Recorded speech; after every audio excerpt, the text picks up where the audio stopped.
The thunder cracked overhead, mirroring the turmoil in Adelaide Scott's heart as she fled across the muddy streets of Taylorsville, Wyoming Territory, 1878.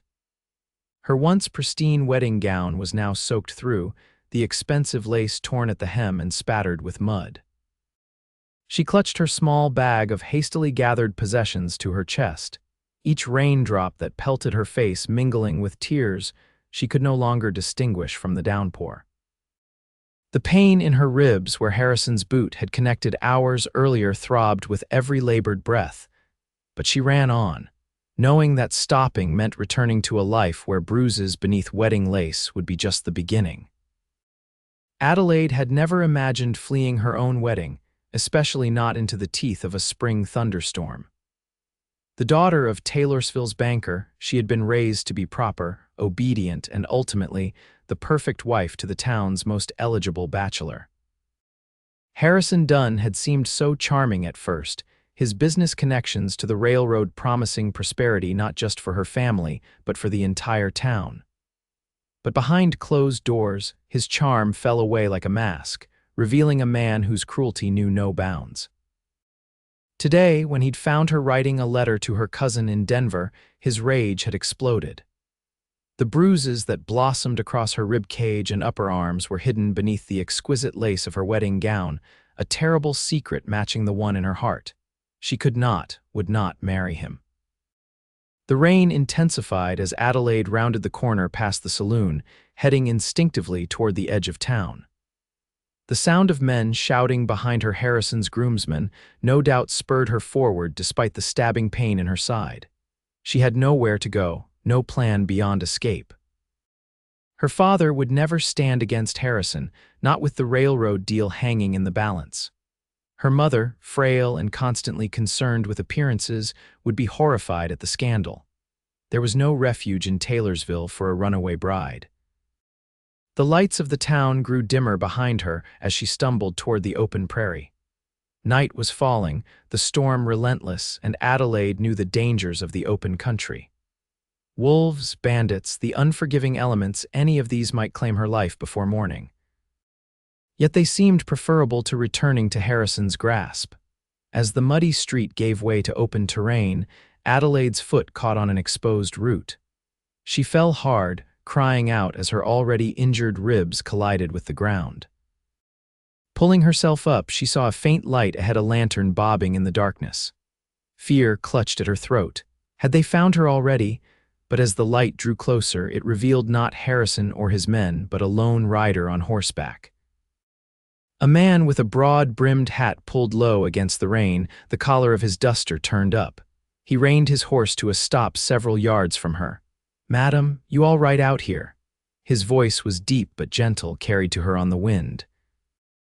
Adelaide tried to back away, but her legs betrayed her, buckling beneath her weight.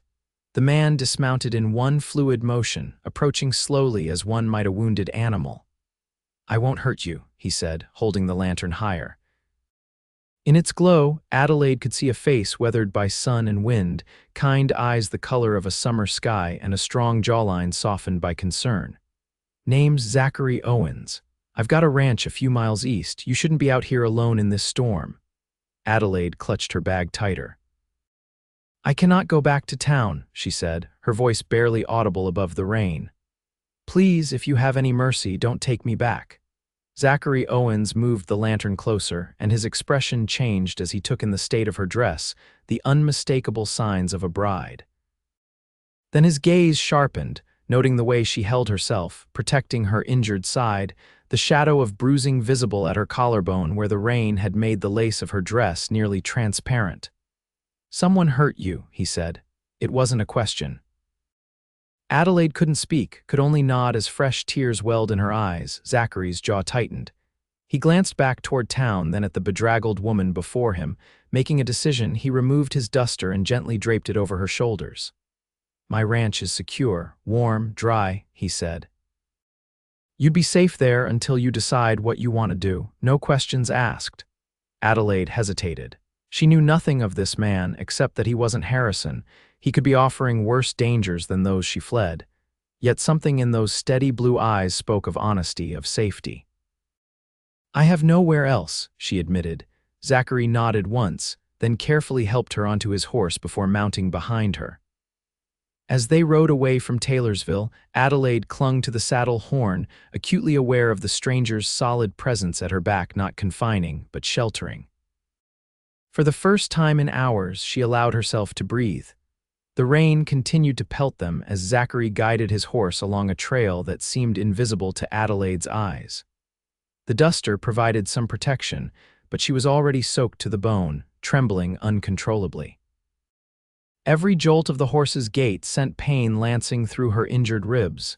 Not much further, Zachary said, his breath warm against her ear. Just past that ridge. True to his word, they crested a small hill, and suddenly a ranch house came into view, modest but sturdy, with light glowing from the windows. A barn stood nearby, and several corrals stretched behind it. As they approached, a dog began to bark, racing out to greet them. "That's just Rusty," Zachary said. "He sounds fierce, but he's friendly as can be." He dismounted first, then reached up to help Adelaide down. Her legs nearly gave way again, but Zachary caught her easily, supporting her weight without comment.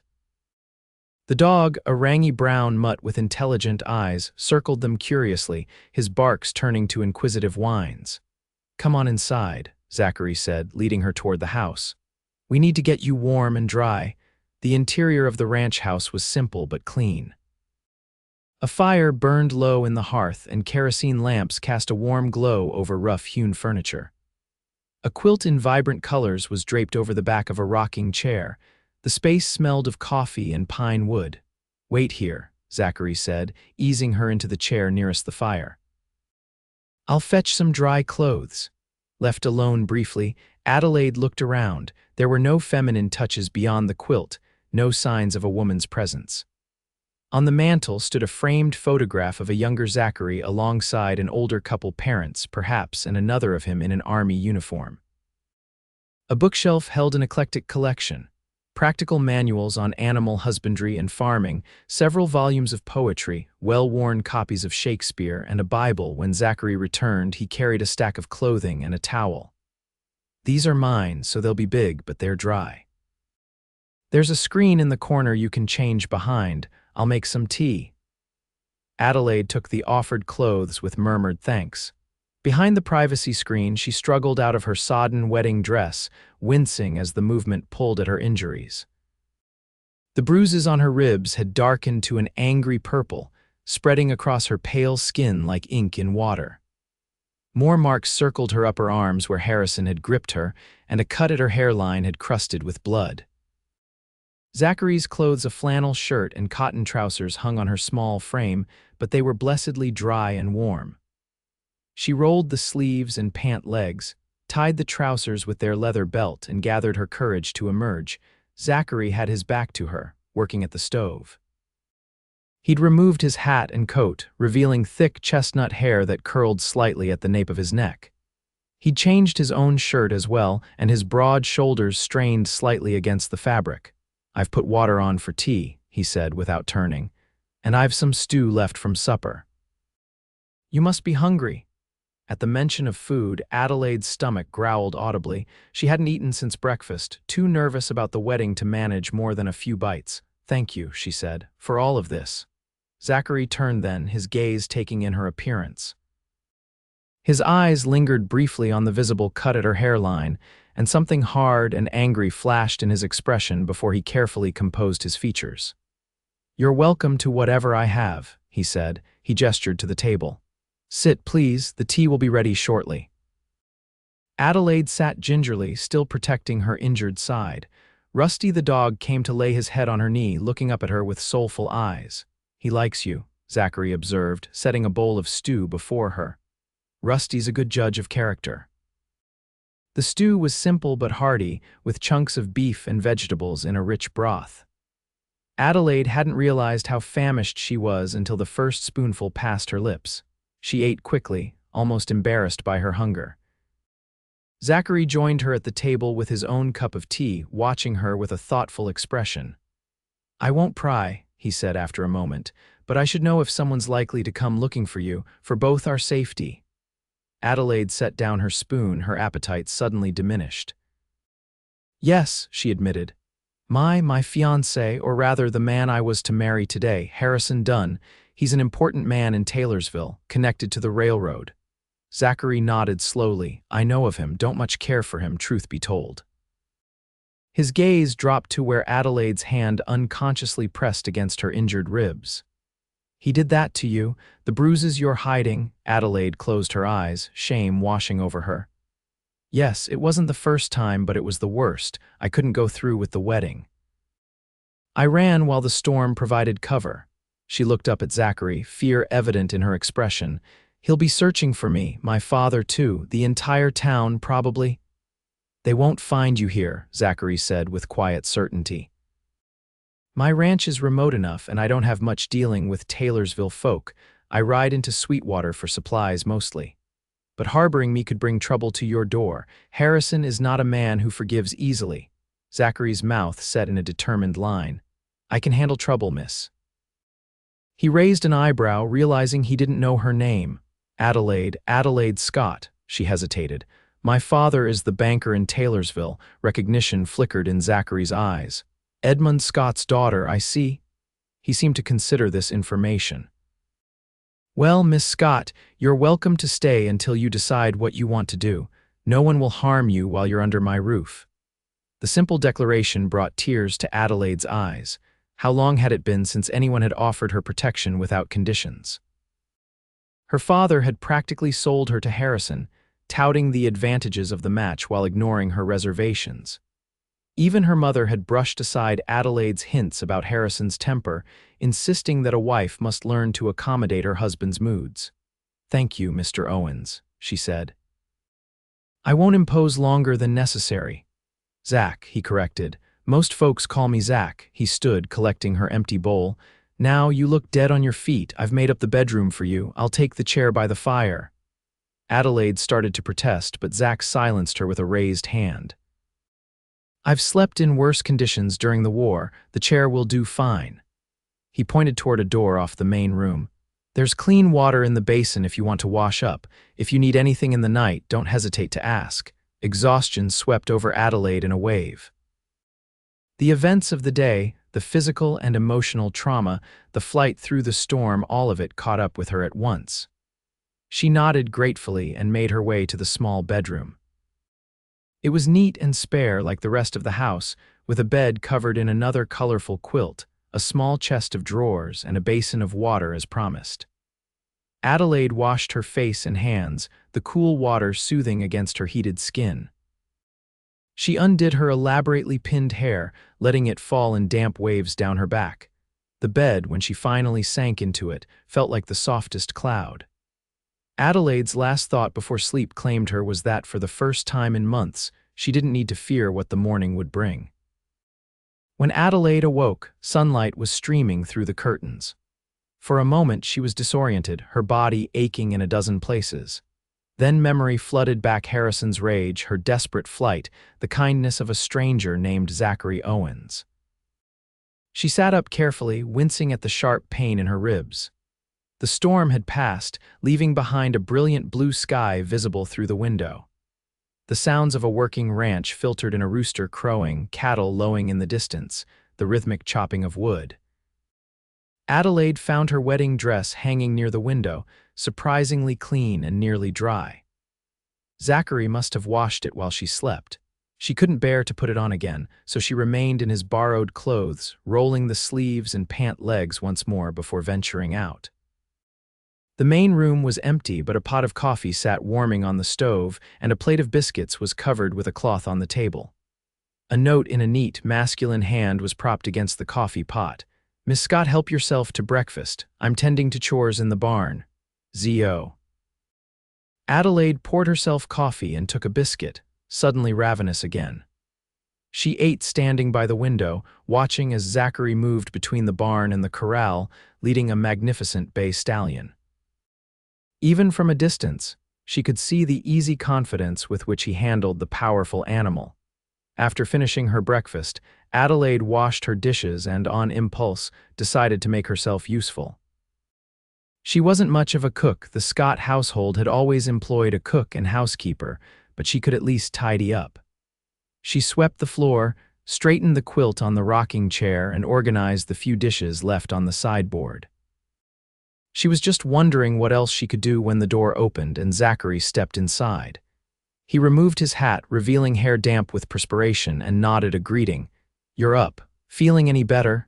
"Yes, thank you," Adelaide said. "I've imposed on your hospitality enough, though. I should make plans to move on." Zachary hung his hat on a peg by the door. "No rush. You're welcome to stay until you're fully recovered." He glanced pointedly at the way she still guarded her injured side. "Those ribs need time to heal." Adelaide felt her face warm. "I can't hide here forever. Harrison won't stop searching for me." "Where would you go?" Zachary asked, his tone practical rather than challenging. Adelaide had been pondering this very question. "I have a cousin in Denver," she said. "Catherine would take me in, I think." "But I'd need to reach her somehow. Let her know I'm coming." Zachary nodded. "I ride to Sweetwater once a week for supplies. Could post a letter for you there. No one would connect it to you." He moved to pour himself coffee. "But that doesn't solve the immediate problem. Dunn and your father will have men watching the stage routes and train stations. Even if your cousin sends money for passage, getting to Denver won't be simple." Adelaide sank into a chair, the weight of her situation settling on her shoulders. "I've made such a mess of everything," she whispered. Zachary sat across from her, his expression serious. "No, Miss Scott, the mess was made by a man who thought it acceptable to harm you. You've shown considerable courage." She looked up at him, surprised by the genuine respect in his voice. Most men of her acquaintance viewed women as delicate creatures in need of guidance and protection. Harrison had often patronized her, dismissing her opinions as childish or naive, but Zachary spoke to her as an equal. "Please call me Adelaide," she said, "and thank you for saying that." "Few would see it that way. Most folks don't see much beyond what's convenient for them," Zachary replied. He sipped his coffee thoughtfully. "I'm heading back out to mend some fencing. You're welcome to rest, or there are books if you'd like to read." Adelaide glanced around the tidy house. "Actually, I'd like to help somehow, to earn my keep, at least while I'm here. I'm not much of a cook, but I could learn, or perhaps there's mending to be done." Zachary seemed surprised by the offer. "You don't need to, please," Adelaide interrupted. "I want to be useful. I've spent too much of my life being decorative."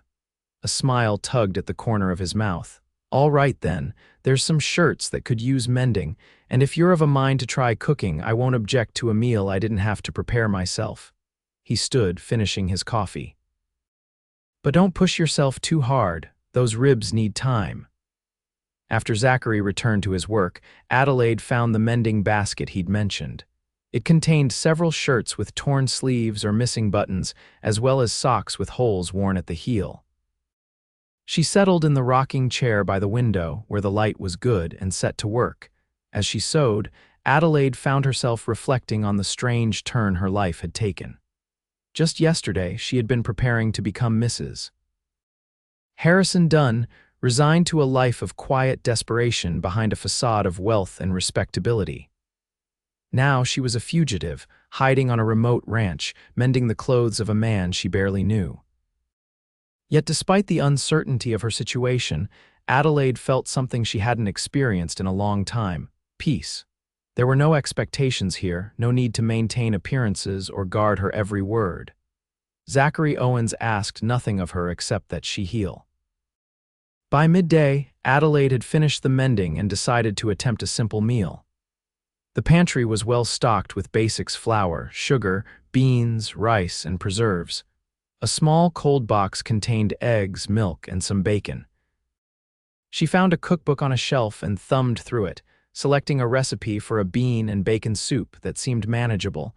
She was so absorbed in her cooking that she didn't hear Zachary return until he spoke from behind her. "That smells promising," he said, making her jump slightly. Adelaide turned, wooden spoon in hand. "I hope it tastes as good as it smells. It's my first attempt at soup." Zachary's expression was warm as he moved to wash his hands at the basin. "I'm sure it will be fine, certainly better than my usual fare." As they sat down to eat, Adelaide was nervous about her culinary effort, but Zachary pronounced it delicious and had 2 bowlfuls. His genuine appreciation made her flush with pleasure. "Where did you learn to cook?" she asked, curious about this self-sufficient man. "My mother taught me the basics before she passed," Zachary replied. "Then the army showed me how to make a meal out of just about anything. Been on my own since the war ended, so I've had plenty of practice." He broke off a piece of bread. "What about you?" "What does a banker's daughter learn growing up in Taylorsville?" Adelaide sighed. "How to pour tea without spilling, how to play the piano adequately, how to engage in polite conversation without expressing actual opinions." She shook her head. "Nothing particularly useful for the real world." "Yet here you are, making soup and mending shirts," Zachary observed. "Seems to me you're adaptable." "Perhaps," Adelaide conceded, "though I suspect there's much I need to learn if I'm to make my own way in the world."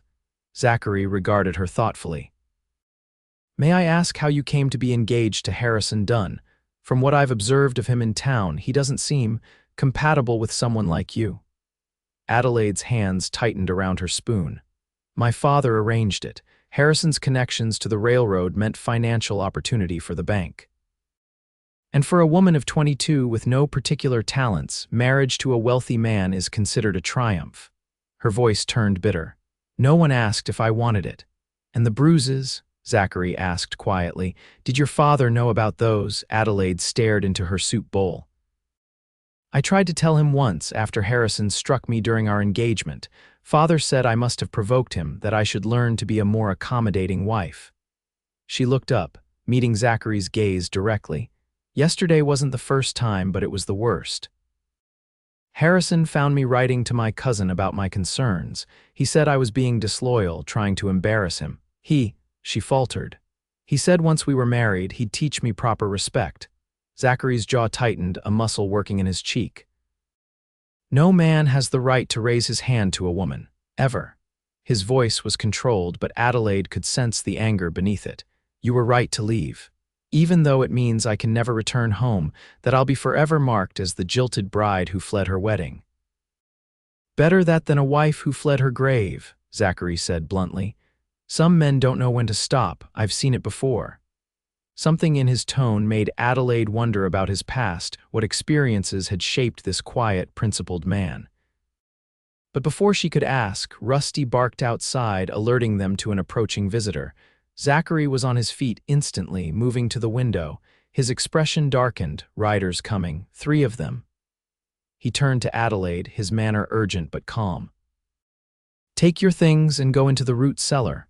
There's a door in the pantry floor. Stay there until I come for you, no matter what you hear."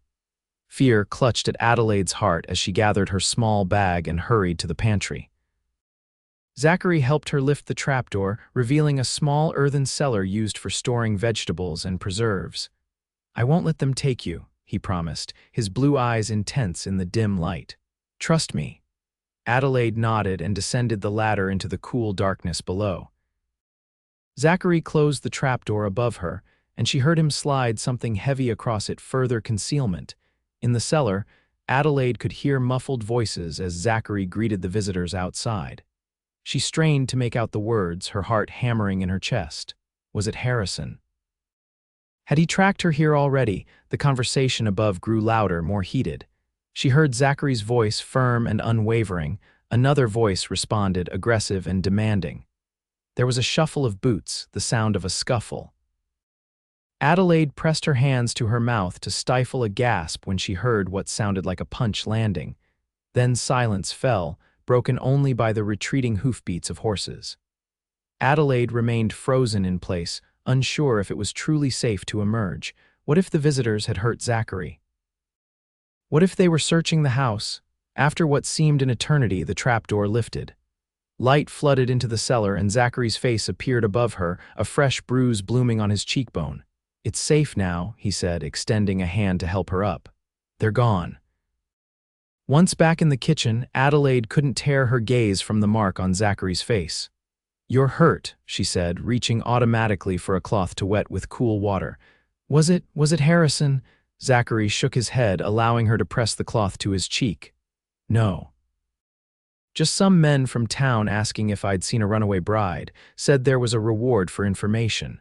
His mouth quirked in a humorless smile. I told them I hadn't left the ranch in days. They didn't much like my answer. Adelaide lowered the cloth, dismayed. They struck you because of me. Because they're the type of men who think money gives them the right to bully others, Zachary corrected. Not because of you, but they'll be back, won't they, with more men, maybe Harrison himself. Adelaide stepped away, wrapping her arms around herself. I should leave. I'm bringing danger to your door. Zachary caught her arm gently, turning her to face him. Adelaide, listen to me. Those men have no proof you're here. They're just following rumors, checking every isolated homestead. They won't be back soon. His expression softened. And even if they do return, I won't let them harm you. I promise you that. The intensity in his blue eyes made Adelaide's breath catch. No one had ever looked at her that way before, as if her safety, her well-being, truly mattered. She was accustomed to being valued for what she represented, her father's wealth, her family's standing, the advantageous connection she could provide through marriage. But Zachary seemed to see her, Adelaide herself, as worth protecting. Why are you helping me? She asked softly. You don't know me. I've brought nothing but trouble to you. Zachary's hand dropped from her arm. He moved to the window, gazing out at his land as if gathering his thoughts. During the war, he finally said, I saw things that changed me, men at their worst, but also at their best. I learned that standing by while others suffer isn't something I can do. He turned back to her. You needed help. I could provide it. It's as simple as that. But Adelaide sensed there was something personal in his motivation that he wasn't sharing. She didn't press, though. Everyone had the right to their private pain. Well, I'm grateful, she said, but I still think I should make plans to leave soon, for your safety as well as mine. Zachary nodded. I'll ride to Sweetwater tomorrow to post your letter to your cousin. Until then, you're safe here. The next morning, Adelaide woke to find Zachary already preparing for his trip to Sweetwater. He had saddled his horse and was packing supplies into saddlebags when she emerged from the bedroom. I've written the letter to Catherine, Adelaide said, handing him the sealed envelope. She'd spent much of the night composing it, explaining her situation in terms that wouldn't shock her conventional cousin too severely, while making clear the urgency of her need. Zachary took the letter, tucking it securely into an inner pocket of his coat. I should be back by nightfall. There's food in the pantry, and I've left the rifle just in case. He nodded toward the weapon propped by the door. Do you know how to use it? Adelaide shook her head. I've never fired a gun. Well, hopefully you won't need to. Rusty will bark if anyone approaches. If that happens, back to the root cellar with you. He hesitated, then added, I'd feel better if you knew how to protect yourself, though. When I return, perhaps I could teach you the basics. The idea of learning to shoot was both terrifying and strangely appealing to Adelaide.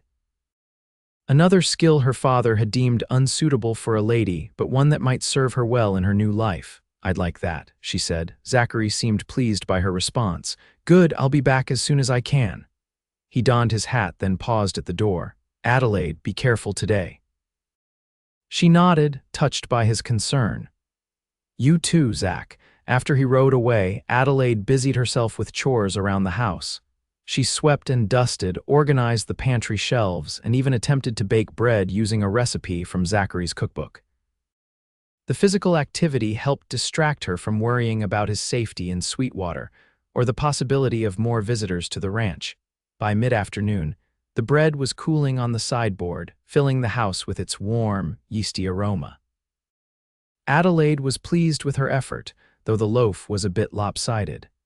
She decided to take advantage of the fine weather to hang out the laundry she'd washed earlier. In the yard, with the sun warm on her face and Rusty sprawled lazily nearby, Adelaide found herself humming as she pinned shirts to the line. The simple domestic task brought an unexpected contentment. Here, on this remote ranch with its big sky and open spaces, she felt a freedom she'd never known in her carefully constrained life in Taylorsville. She was so absorbed in her task and her thoughts that she didn't notice the approaching rider until Rusty's bark alerted her. Freezing with a wet shirt in her hands, Adelaide turned to see a solitary figure on horseback coming up the trail to the ranch. Fear seized her. She dropped the shirt and was about to run for the house when she realized it was Zachary returning, hours earlier than expected. Relief flooded through her, followed quickly by concern. Why was he back so soon? As he drew closer, Adelaide could see that something was wrong. Zachary rode hunched forward in the saddle, one arm pressed to his side. When he reached the yard, he dismounted with difficulty, his face pale beneath his tan. "Zach," Adelaide rushed to his side. "What happened? You're hurt," he grimaced, leaning against his horse. "Ran into some trouble in Sweetwater," he managed. "Harrison Dunn was there with some hired guns. They recognized me from descriptions of the men who'd been asking about you yesterday." Adelaide's blood ran cold. "They attacked you, because of me, cornered me behind the general store," Zachary confirmed. 4 against 1. I held my own for a while, but—" He winced as he straightened. "One of them had a knife." "Oh my God," Adelaide breathed, seeing now the dark stains spreading on his shirt. "Come inside, quickly." She helped him into the house, supporting his weight as best she could despite her own still healing ribs. In the kitchen, she eased him into a chair and hastily gathered clean cloths and water. "Let me see," she demanded, her fear giving way to a practical determination. "We need to stop the bleeding." Zachary unbuttoned his shirt with shaking fingers, revealing a deep gash along his left side, just below the ribs. The wound was still bleeding freely, though not with the pulsing intensity that would indicate an arterial cut. Adelaide swallowed hard, fighting back nausea at the sight. "It needs cleaning and stitching," she said, trying to recall what little she knew of treating wounds. Her mother had taught her basic nursing skills, appropriate knowledge for a potential officer's wife, she'd said, but Adelaide had never dealt with anything this serious. "There's a medical kit in the chest by my bed," Zachary said through gritted teeth. "My father was a doctor, he taught me some things." Adelaide retrieved the kit, which contained an impressive array of supplies: clean bandages, surgical needles and silk thread, carbolic acid for disinfecting, even a small bottle of laudanum for pain. She set everything out on the table, trying to appear more confident than she felt. "I can talk you through it," Zachary said, watching her preparations. His face was gray with pain and blood loss, but his eyes remained clear and focused. "You'll need to clean it thoroughly first." Under his guidance, Adelaide washed the wound with carbolic solution, wincing in sympathy as Zachary hissed in pain. The gash was about 4 inches long and deep enough to need stitching, as she'd feared. "You should take some laudanum before I start," she suggested, reaching for the bottle. Zachary shook his head. "Just a small dose. I need to stay alert enough to direct you." The next hour was the most harrowing of Adelaide's life. With Zachary's calm instructions, she cleaned, stitched, and bandaged the wound.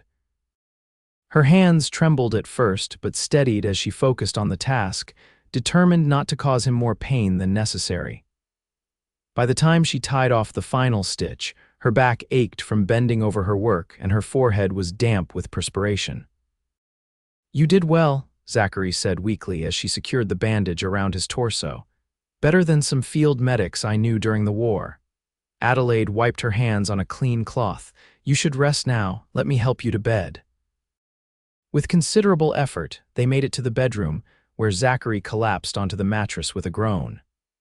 Adelaide removed his boots and covered him with a blanket, noticing how the exertion had drained the last of his color.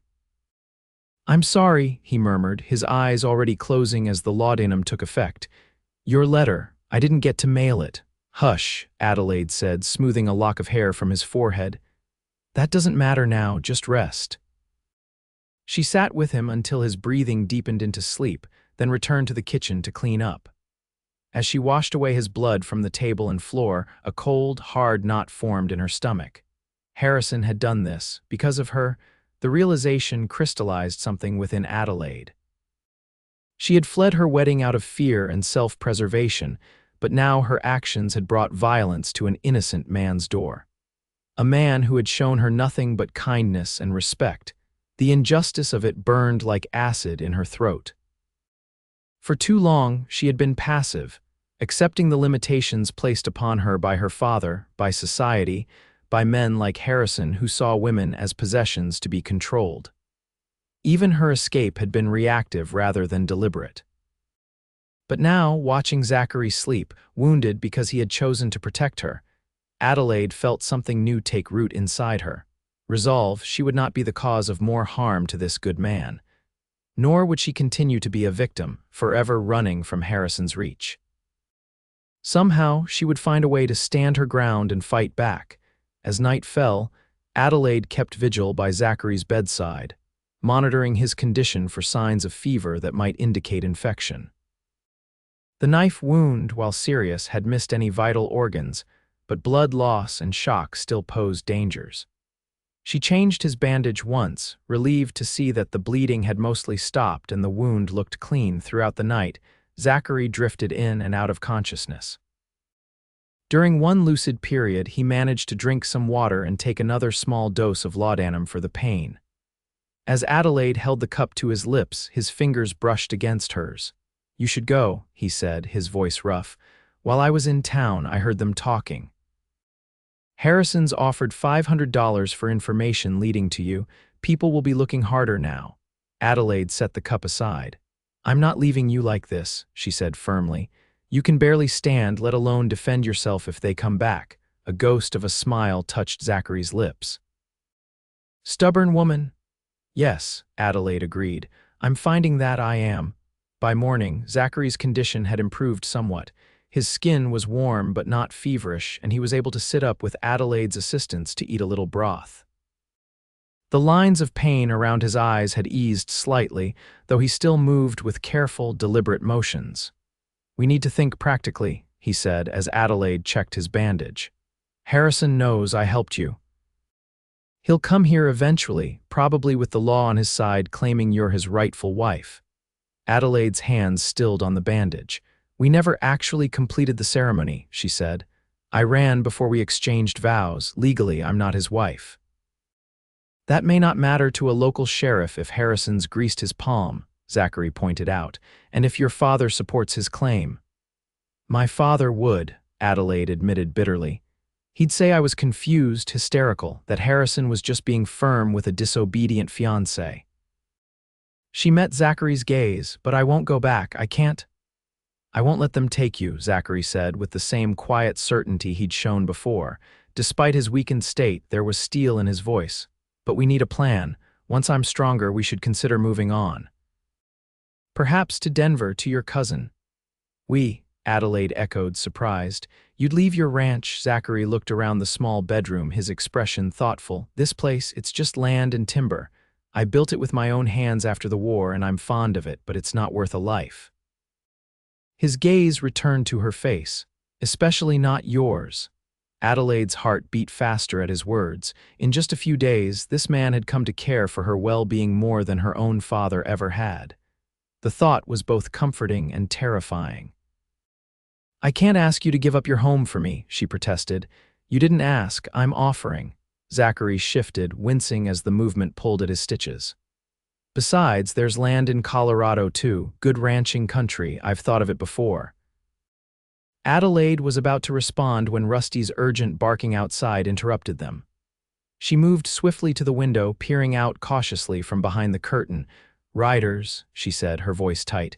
"At least 6 of them. And—" She squinted, her blood turning to ice as she recognized the lead figure. "It's Harrison, with the sheriff." Zachary struggled to sit up further. "Help me up. My gun, you can't fight them," Adelaide said, turning to him with desperation in her eyes. "Not like this. There are too many and you're injured." "I won't let them take you," Zachary insisted, his jaw set in determination. Adelaide's mind raced. There was no time for her to hide in the root cellar. The riders were too close, and even if she did, they would search the house thoroughly. Zachary would try to protect her, and in his weakened state, they would hurt him further, perhaps even kill him. A terrible clarity descended upon her. There was only one way to keep Zachary safe. "I'll go with them," she said. Zachary's eyes widened. "Adelaide, no, listen to me," she said urgently, moving to his side. "If I resist, or if you try to fight them, someone will die today, likely you." She took his hand, gripping it tightly. I can't have that on my conscience, but I won't be Harrison's wife, I swear to you. I'll find another way. Outside, the riders had reached the yard. A commanding voice Harrison's called out, ordering whoever was inside to come out with their hands visible. Zachary struggled against her restraining hand. Adelaide, you know what he'll do to you. I know, she said softly. But I also know that I'm stronger now than I was when I ran from him, because of you. She leaned down impulsively and pressed her lips to his, a brief, desperate kiss. Trust me, Zach, please. Before he could protest further, Adelaide straightened her borrowed clothes as best she could and moved to the door. Taking a deep breath, she stepped outside onto the porch, her hands raised slightly to show she was unarmed. Harrison Dunn sat astride his black gelding, flanked by the Taylorsville sheriff and 4 rough-looking men who were clearly hired guns. Harrison's handsome face darkened with rage when he saw her, dressed in men's clothing, her hair loose around her shoulders. There you are, my dear, he said, his silky voice at odds with the fury in his eyes. You've led us on quite a chase. Adelaide lifted her chin. Harrison, Sheriff Wilson. She nodded to the lawman, a portly man whose gaze shifted uncomfortably away from hers. What brings you to Mr. Owens's ranch? Harrison's mouth twisted. Don't play coy, Adelaide. You're coming home where you belong. Your father is beside himself with worry, and your poor mother has taken to her bed with distress. I'm not going back to be your wife, Adelaide said clearly, loudly enough for all to hear. The wedding never took place. I am under no obligation to you. Sheriff Wilson cleared his throat. Miss Scott, your father has signed a statement claiming you're not in your right mind, that you've been confused. He's authorized Mr. Dunn to bring you home for treatment. Cold dread washed through Adelaide.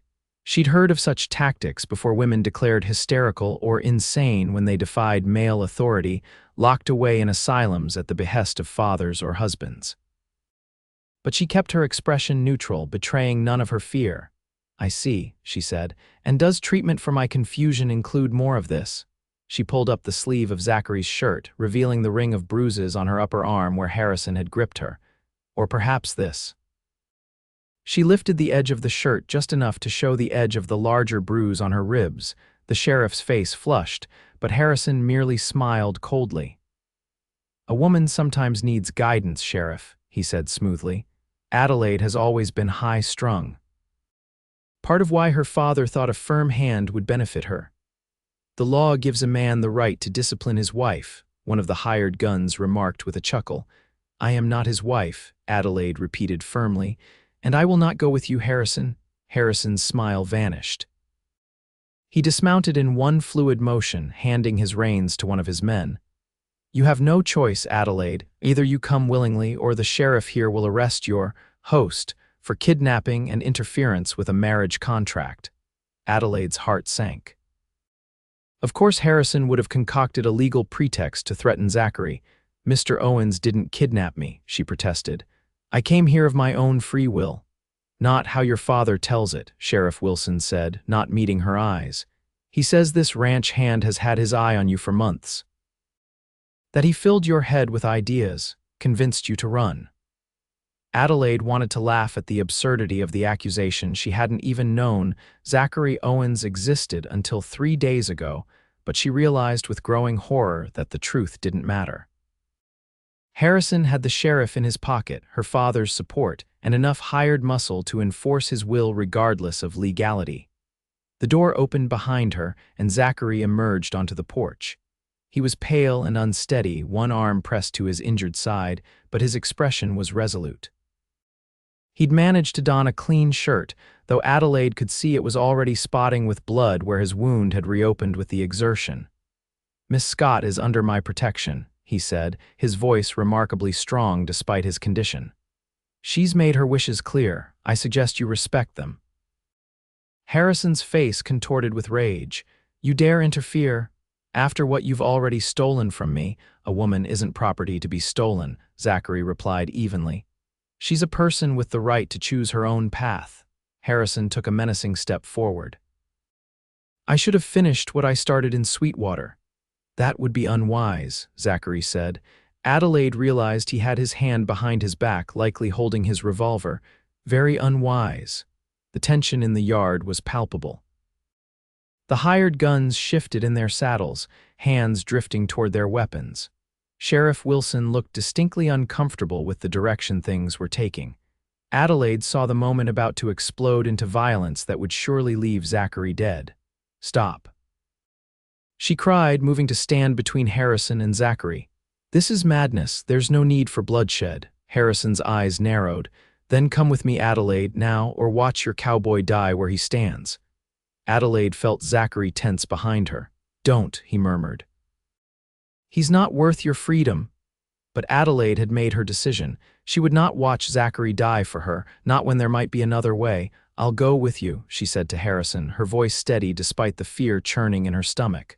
"On one condition." Harrison raised an eyebrow, suspicious but intrigued. "What condition?" "We return to Taylorsville, to my father's house, not yours, and we discuss this situation civilly with witnesses present." Adelaide held his gaze. "If my father still insists I must marry you after hearing everything I have to say, then I will consider it, but I will not be spirited away to face your discipline alone." Behind her, she felt Zachary stiffen in protest, but she squeezed his arm in silent communication. "Trust me," she willed him to understand. Harrison studied her for a long moment, calculation evident in his cold eyes. Finally, he nodded. "Very well, to your father's house then, though I doubt Edmund will be swayed by whatever tales you've concocted." "No tales," Adelaide said firmly. "Just the truth, something I should have insisted upon long ago." Harrison gestured to one of his men, who dismounted and led a spare horse forward.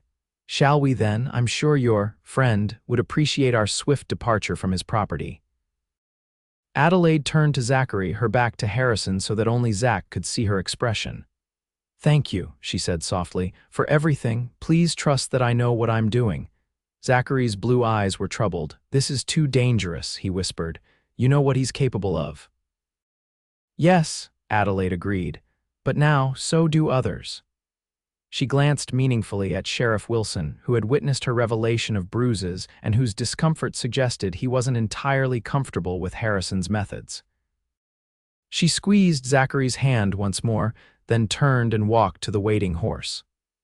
One of Harrison's men helped her mount, his hands lingering inappropriately on her waist until she fixed him with a cold stare that made him step back. As the group prepared to depart, Adelaide looked back at Zachary, standing on the porch with Rusty at his side. The dog whined, sensing something was wrong. "This isn't over," she called to him. "Remember that." Harrison scowled but said nothing as he mounted his own horse. With a sharp command to his men, he led the group away from the ranch, Adelaide riding between two armed guards as if she were a prisoner rather than a supposedly beloved fiancé. As they rode toward Taylorsville, Adelaide's mind worked furiously. She had bought time and prevented violence at the ranch, but she was under no illusions about the reception that awaited her at her father's house. Edmund Scott would not suddenly become the protective father she needed. He would side with Harrison, as he always had, prioritizing business connections over his daughter's welfare. But Adelaide had changed during her brief time with Zachary. She had learned that she possessed strength she hadn't known, strength to stand up for herself, to make difficult choices, to act rather than merely react. And she had also learned that there were men in the world who respected women as equals, who offered help without demanding subservience in return. She would not be Harrison Dunn's victim again. Somehow, she would find a way to escape the trap closing around her. And when she did, she would return to the one place she had felt truly safe, to Zachary's ranch, to the man who had shown her what real protection looked like. The journey to Taylorsville took several hours. Harrison rode ahead with the sheriff, occasionally glancing back to ensure Adelaide remained compliant. She kept her expression neutral, giving him no reason to doubt her willingness to return. Inside, however, her mind churned with possibilities and plans. As they approached the outskirts of town, Adelaide was startled to see how little had changed in the few days since her flight. The same dusty main street, the same storefronts and saloon, the same church where she was to have been married, it all seemed smaller somehow, less intimidating than she remembered. Or perhaps it was she who had changed, growing beyond the confines of the life that had been planned for her. People stopped to stare as their procession moved through town. Adelaide heard whispers behind raised hands, saw the judgmental glances at her attire, the men's clothing that marked her as scandalously improper. She sat taller in the saddle, refusing to show shame. Let them talk. For once, she didn't care what Taylorsville thought of her. The Scott home was the largest in town. A two-story clapboard structure with a wide porch and ornamental railings, set back from the street behind a neat picket fence. As they approached, the front door opened and Edmund Scott appeared, his expression thunderous. "Adelaide," he bellowed as the riders halted before the house. "What is the meaning of this disgraceful display and those clothes? Have you no sense of decency at all?" Adelaide dismounted without assistance, ignoring the hands offered by Harrison's men. She faced her father squarely. "I have plenty of decency, father. What I lack is a willingness to be beaten by my husband." She spoke loudly enough for the curious neighbors who had gathered to hear. "Perhaps we should continue this discussion inside, unless you prefer the entire town to hear about Harrison's methods of courtship." Edmund's face flushed an alarming shade of red, but he stepped aside, gesturing sharply for her to enter. Harrison followed close behind, dismissing his men with a curt nod. Sheriff Wilson hesitated, then announced he had duties to attend to and would return later, clearly uncomfortable with the family drama unfolding. Inside the house, Adelaide's mother waited in the parlor, pale and tearful. Louisa Scott was a faded version of her daughter, years of deferring to her husband's wishes having dimmed the spirit that Adelaide had inherited. "Adelaide, darling," she said, rising shakily from her chair. "We've been so worried. How could you do this to us, to Harrison?" "Hello, Mother," Adelaide replied, suddenly weary of the performance expected of her, the dutiful daughter who would apologize for disrupting everyone's plans. "I'm unharmed, as you can see, more than I would have been had I gone through with the wedding." "That's enough," Edmund snapped. "You will not speak of Harrison in that manner in my house." "Then perhaps I should leave again," Adelaide suggested coolly, "since my well-being clearly matters less to you than Harrison's feelings." "You ungrateful," Edmund began, but Harrison raised a hand, cutting him off. "Edmund, please," he said in the smooth, reasonable tone that had once charmed Adelaide before she knew what lay beneath it. "Adelaide is clearly distraught. She's been through an ordeal, manipulated by that rancher. We should give her time to collect herself, to return to her senses."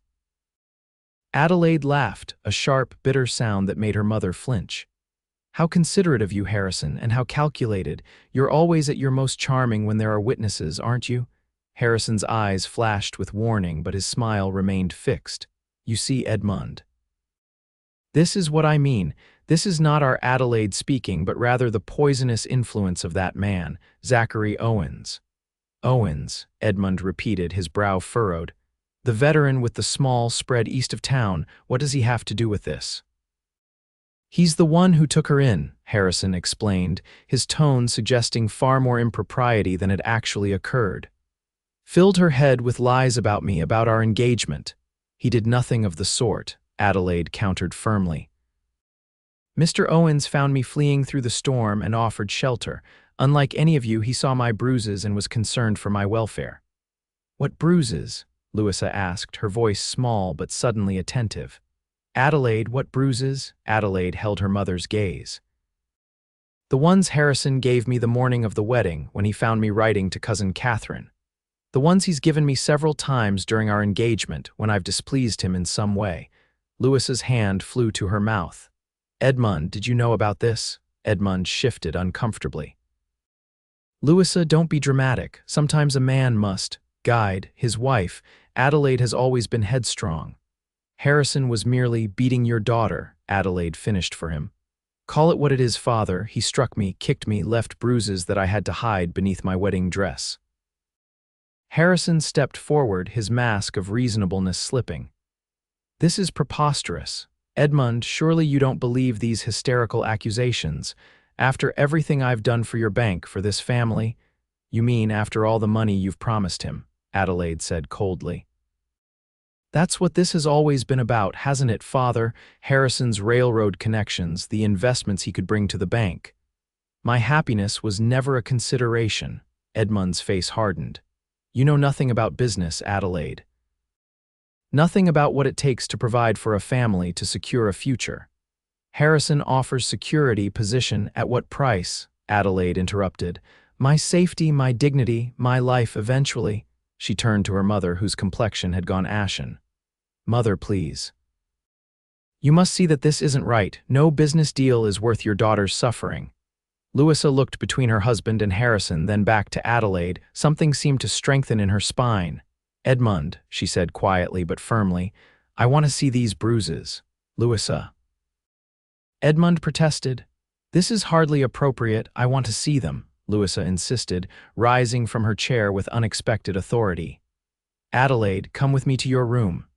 Harrison moved as if to object, but Louisa fixed him with a look that surprisingly made him step back. Adelaide followed her mother upstairs to her bedroom, the same room she had prepared in on her wedding day, leaving the two men glowering in the parlor. Once the door was closed, Louisa turned to her daughter. Show me, she said simply.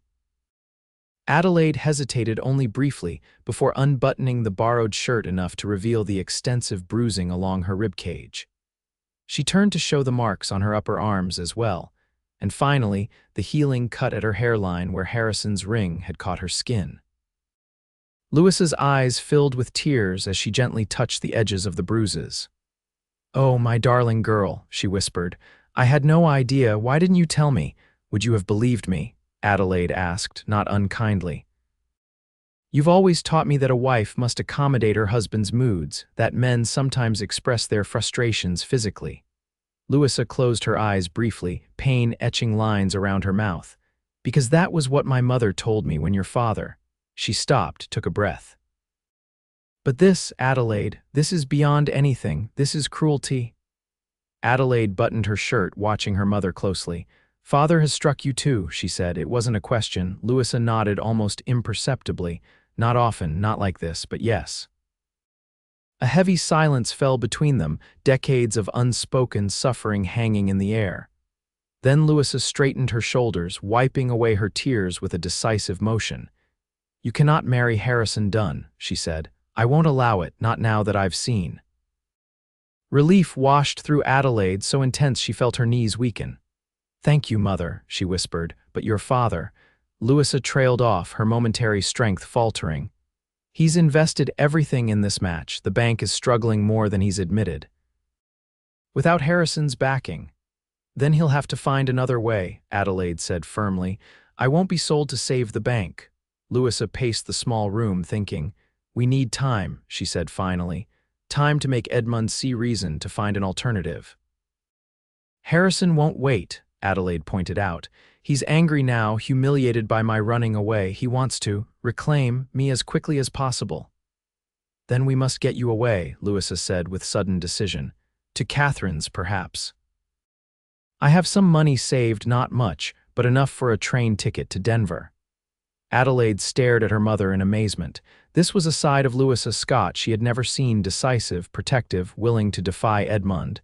You would help me leave. I should have protected you long ago, Louisa said, regret heavy in her voice. I won't fail you again. They quickly formulated a plan. Louisa would distract Edmund and Harrison by suggesting they discuss the situation over dinner. Meanwhile, Adelaide would slip out the back and make her way to the train station. The evening train to Denver departed at 8 o'clock.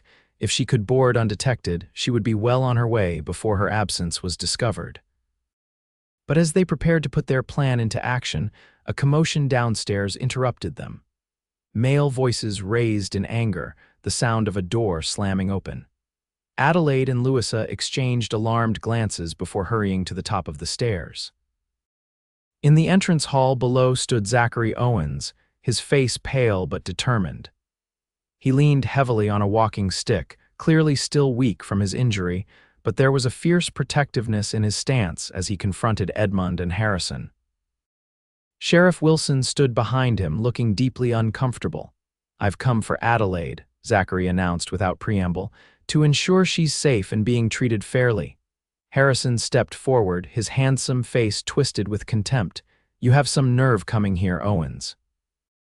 After abducting my fiancé, filling her head with lies, I abducted no one, Zachary interrupted calmly. And I've told no lies, but I have witnessed the aftermath of your handiwork, Dunn, the bruises you left on an innocent woman. Edmund sputtered with indignation. This is outrageous. Sheriff, I want this man removed from my property immediately. Sheriff Wilson shifted his weight, not meeting Edmund's eyes. Well, Mr. Scott, that's just it. I can't exactly do that. What do you mean you can't? Harrison demanded. He's trespassing. There's been some developments, Wilson said reluctantly. After Miss Scott showed those bruises on her arms back at the ranch, I got to thinking, asked around town a bit. Turns out Miss Scott isn't the only lady who's had trouble with Mr. Dunn here. A charged silence fell over the hall. Adelaide descended the stairs slowly, Louisa following close behind. What are you saying, Sheriff? She asked. Wilson removed his hat, turning it in his hands. Sally Jenkins, who works over at the millinery, she came forward. Said Mr. Dunn courted her last year before he set his sights on you, Miss Scott. Said he got rough with her too, left marks, and then there's Widow Barton's daughter and Betsy from the cafe. Harrison's face had gone white with fury. This is absurd. These women are lying, trying to extort money, 3 separate women, all with similar stories, Wilson continued, speaking over Harrison's protests. And now Miss Scott here with bruises to prove it. That's a pattern, Mr. Dunn, when I can't ignore railroad connections or no. Adelaide reached the bottom of the stairs, moving to stand beside Zachary. His eyes met hers, warm with concern and something deeper that made her heart race. You came for me, she said softly, despite your injury. I couldn't stay away, he replied, not knowing what you might be facing. Harrison lunged forward suddenly, grabbing Adelaide's arm and yanking her away from Zachary. She is mine, he snarled. My fiancé. My property, Adelaide cried out in pain as his fingers dug into the already bruised flesh of her arm. In an instant, Zachary's walking stick swung up, cracking hard against Harrison's wrist. Harrison released her with a howl of pain. That's assault, Edmund shouted. Sheriff, arrest this man, but Wilson had drawn his pistol, aiming it squarely at Harrison. The only one getting arrested today is Mr. Dunn, he said firmly. For assault on Miss Scott right in front of me, and for the other allegations we'll be investigating. Harrison's face contorted with rage and disbelief. This is preposterous. Edmund, do something. Edmund looked between Harrison, the sheriff, his wife, and his daughter, clearly calculating his options. Adelaide could see the moment he decided to save himself, detaching his fortunes from Harrison's sinking ship. I had no idea of these proclivities. Of yours, Harrison, he said smoothly. Naturally, under the circumstances, our business arrangement must be reconsidered. And certainly, I cannot consent to your marriage to my daughter. Harrison's expression of betrayal would have been almost comical if the situation weren't so grave. You spineless, that's enough, Sheriff Wilson interrupted. Mr. Dunn, you're coming with me. We've got some questions to answer down at the jail. He glanced at Zachary and Adelaide. Miss Scott, I'll need your statement tomorrow if you're willing. I am, Adelaide said firmly. As will the other women, I suspect, now that someone is finally listening. As the sheriff led a seething Harrison away, the tension in the hall dissipated slightly. Edmund turned to Zachary with a calculating expression. Mr. Owens, is it? I believe I owe you my gratitude for protecting my daughter. Zachary's gaze was cool. Your gratitude isn't what I came for, Mr. Scott. I came to ensure Adelaide's safety and freedom to choose her own path. Yes, well, Edmund said, discomfort evident in his forced smile. Naturally, Adelaide's welfare has always been my primary concern.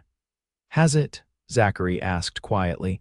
Because from what I've observed, you were willing to sacrifice her happiness, her very safety for business connections. Edmund bristled. Now see here, Edmund, Louisa interrupted, her voice stronger than Adelaide had ever heard it. Mr. Owens is right, and you know it. We failed Adelaide, I failed her. It's time we put her welfare first, truly first.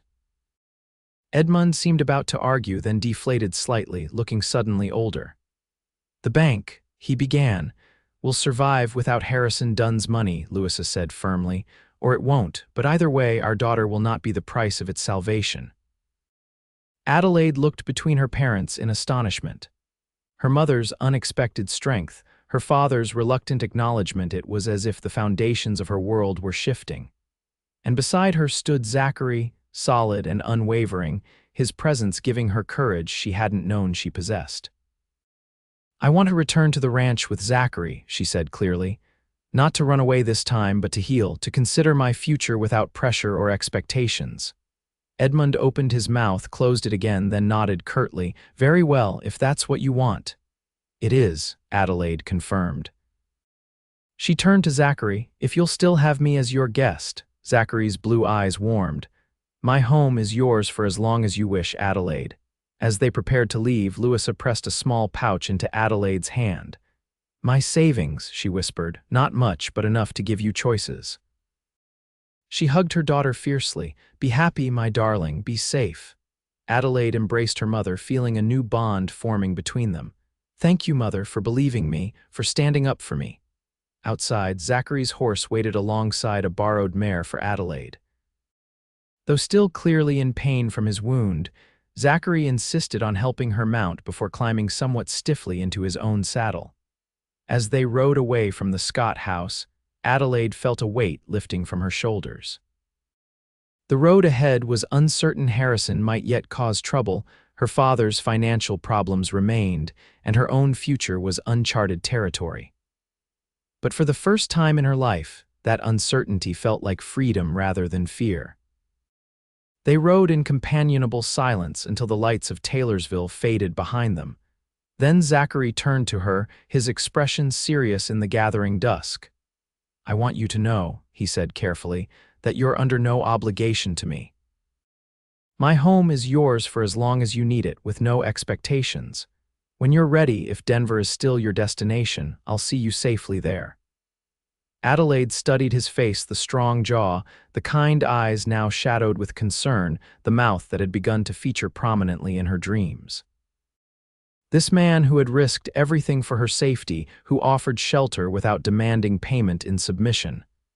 And if Denver isn't my destination, she asked softly, if I find that where I want to be is closer at hand, Zachary's breath caught visibly, then I would be. Very glad of your company, he said, his voice rough with emotion.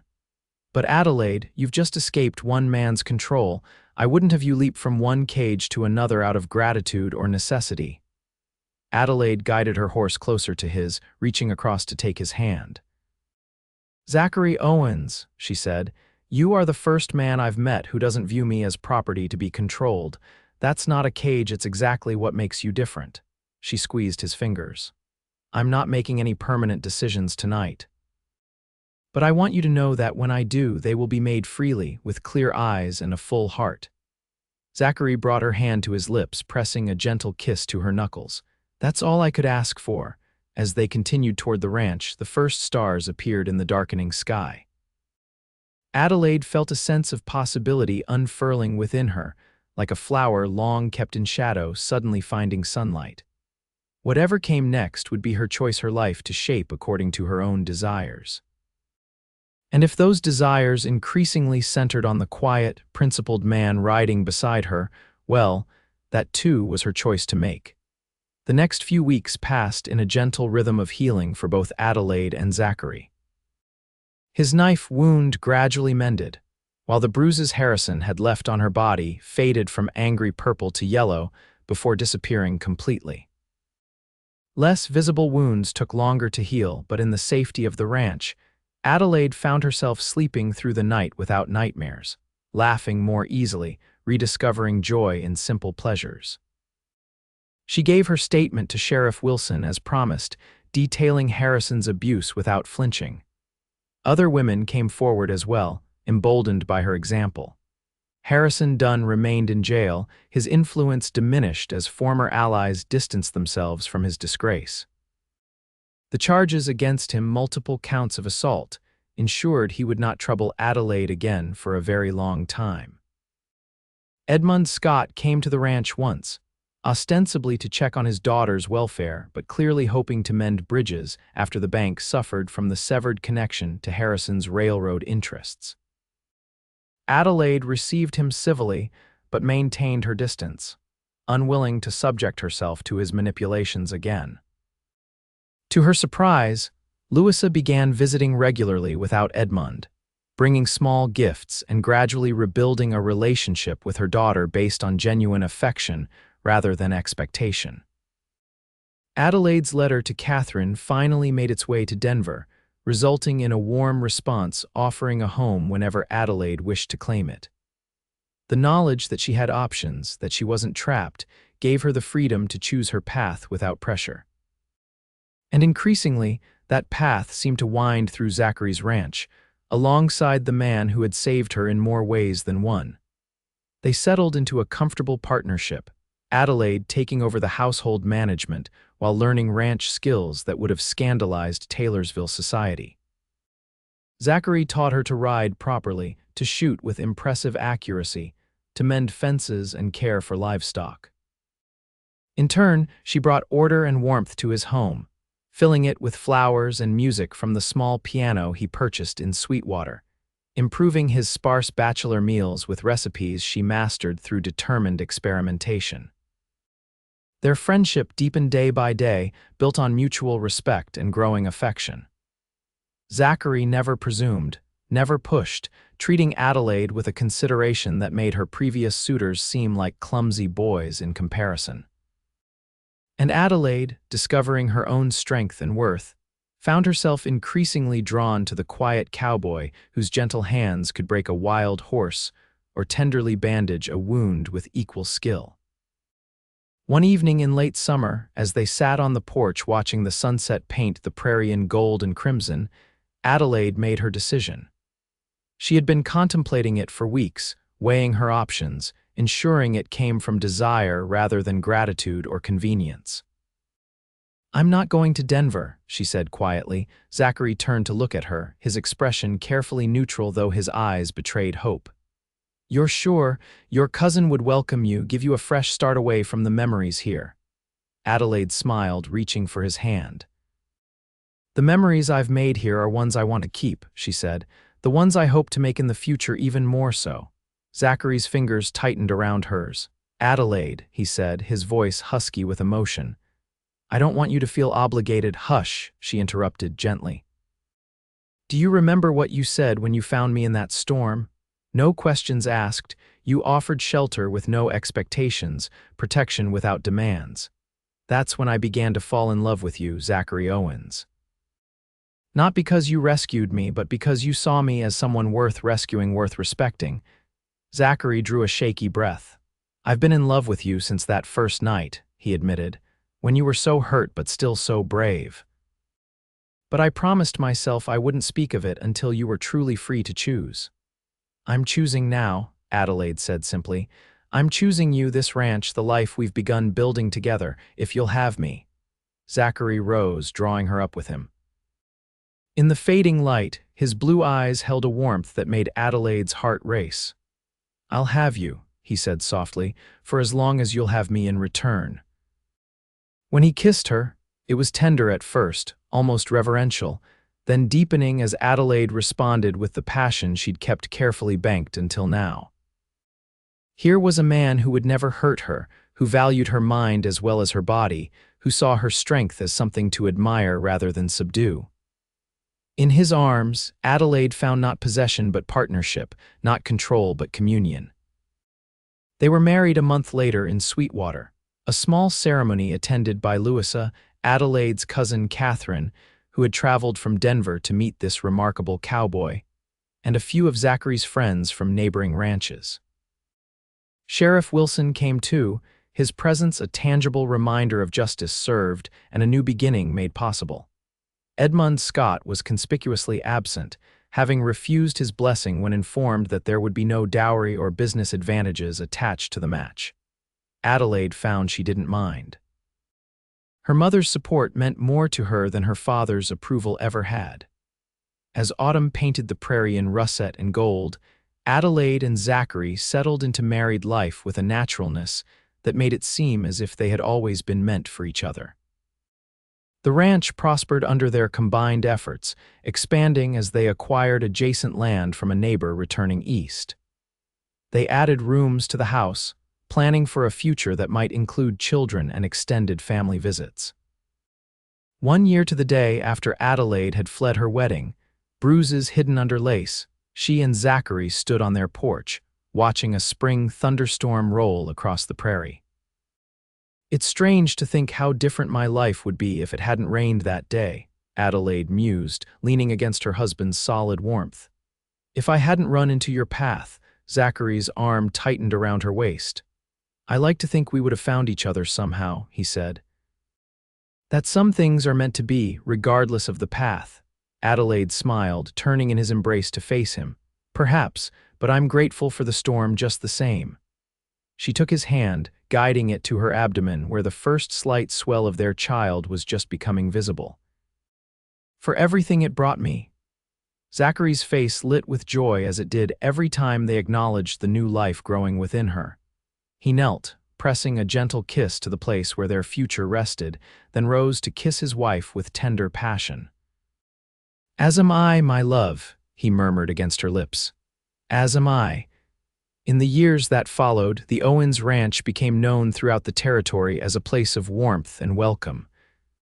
Adelaide and Zachary raised 3 children, their 2 sons and a daughter, all with their father's blue eyes and their mother's indomitable spirit.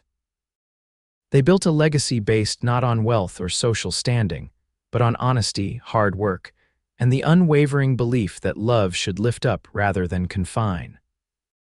Sometimes, visitors would ask Adelaide how she and Zachary had met, curious about the banker's daughter and the quiet rancher whose partnership seemed so harmonious. Adelaide would smile and say simply that she had sought shelter from a storm and found home instead. It was truth enough, she felt. The fuller story of bruises and flight, of courage and healing remained private, a testament to what they had overcome together.